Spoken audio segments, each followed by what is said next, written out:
Thank you, Madam Vice President.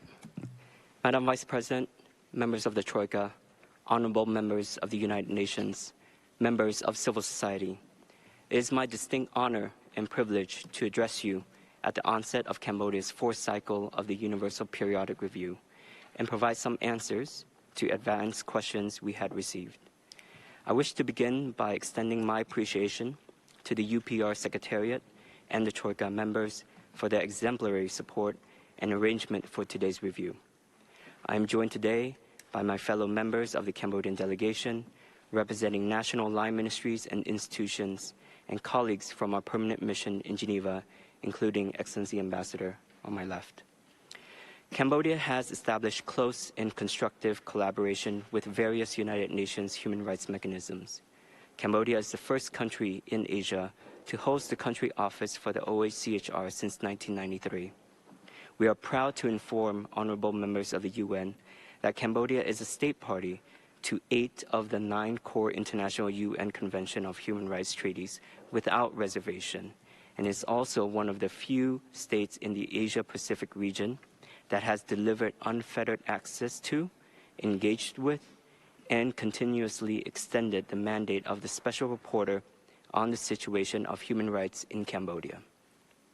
Cambodia has a long track record of engaging in human rights diplomacy through dialogue and cooperation.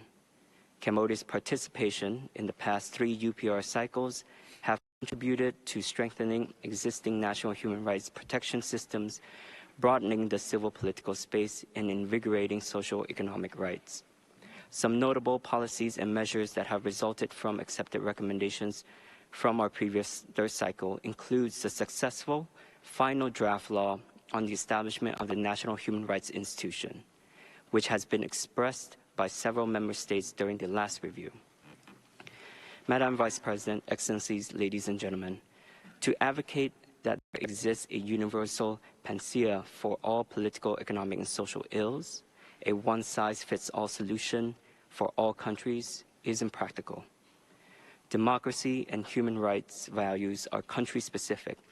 Cambodia applies these values with consideration for its history, culture, and development stage in order to ensure tangible outcomes.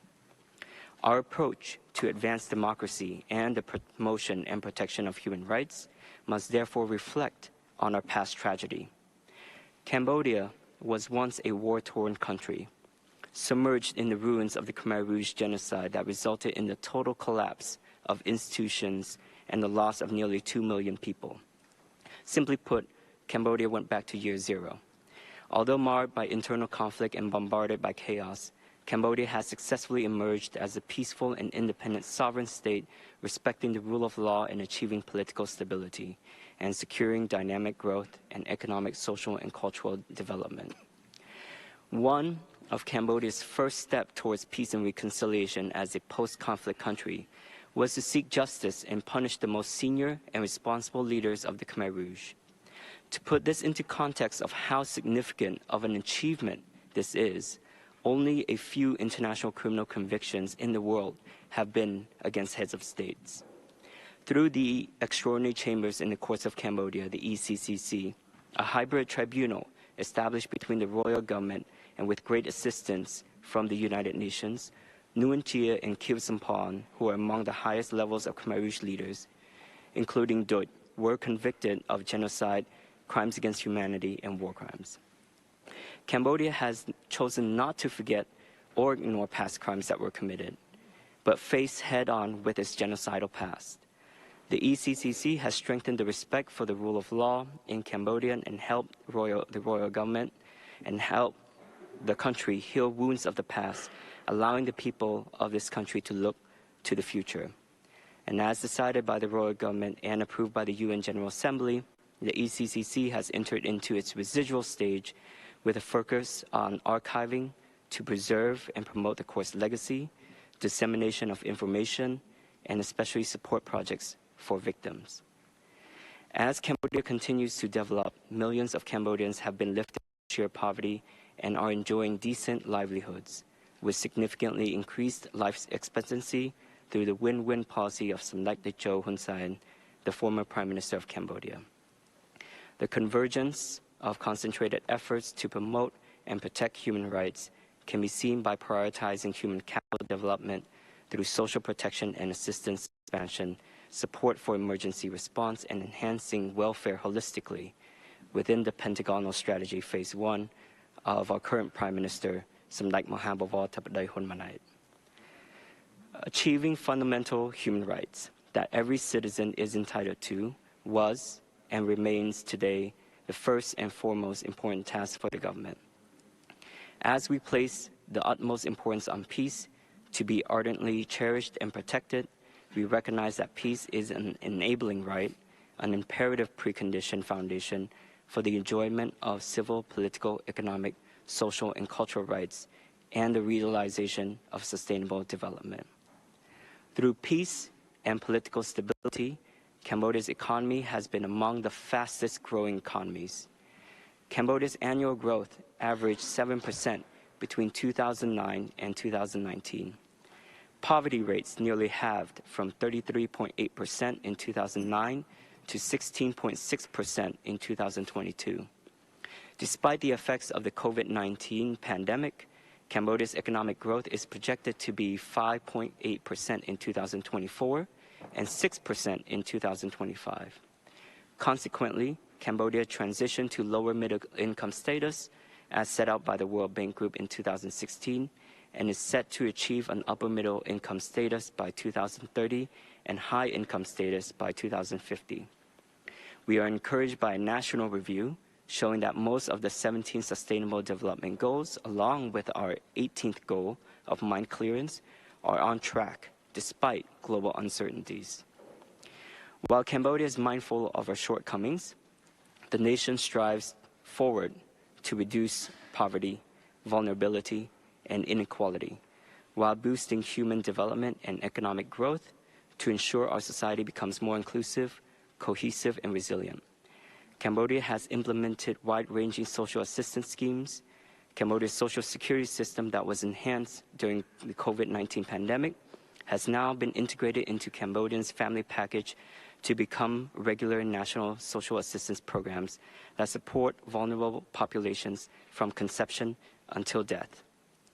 We have also launched a voluntary-based social health protection scheme for dependents, for our National Social Security Fund members, and self-employed people in the informal economy, with the aim of moving toward universal health coverage. And with this, Cambodia has developed a roadmap towards universal health coverage 2024 to 2035.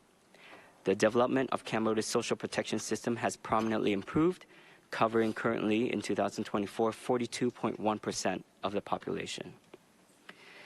On digital technology, Cambodia recognizes its transformative power that can be positively harnessed for sustainable development. On digital infrastructure, Cambodia is expanding connectivity that will allow for internet access to every commune by 2027. Our mobile penetration rate is currently 122.26%. We recognize that digital infrastructure must be adequate, enabling access for all, especially the rural population, so that all are empowered with access to knowledge and information, leaving no one behind. On human capital, Cambodia currently has an abundance of youths, with more than 60% below 35 years old of age, and an increasingly tech-savvy population. As outlined by our Digital Skills Development Roadmap 2023-2035, Cambodia aims to produce 100,000 digital talents in 10 years. And the royal government itself is transforming into a digital government that will better serve its people by providing transparent public services in a more efficient and effective manner, utilizing emerging technologies such as artificial intelligence. Among the many laws and policies that Cambodia is preparing, it has also finished drafting a comprehensive personal data protection law that will help secure our population's right to privacy and data protection. Madam Vice President, Excellencies, ladies and gentlemen, we are proud that Cambodia's constitution is among the few, if not the only constitution, that explicitly enshrines the UN Charter and human rights instruments. Article 31 of our constitution states that the Kingdom of Cambodia shall recognize and respect human rights as stipulated in the United Nations Charter, the Universal Declaration of Human Rights, the covenants and conventions related to human rights, women's and children's rights. We respect and adhere to the UPR process as an intergovernmental discourse, state-driven and action-oriented process. It must therefore be exercised in an objective, transparent, constructive, and cooperative manner. As a small post-conflict and emerging country, Cambodia attaches great importance to a genuine dialogue-based method that is non-confrontational, non-politicized, and non-selective. We are optimistic that assessments will be conducted in a fair and balanced manner, abstaining from any preconceived prejudices and prejudgment. Cambodia remains resolute in our engagement with member states in the forthcoming exchanges during this fourth cycle of the review to further promote and protect human rights. Thank you. I'd like to now invite Excellency Longsonita to further present on the achievements of the Cambodia Human Rights Committee.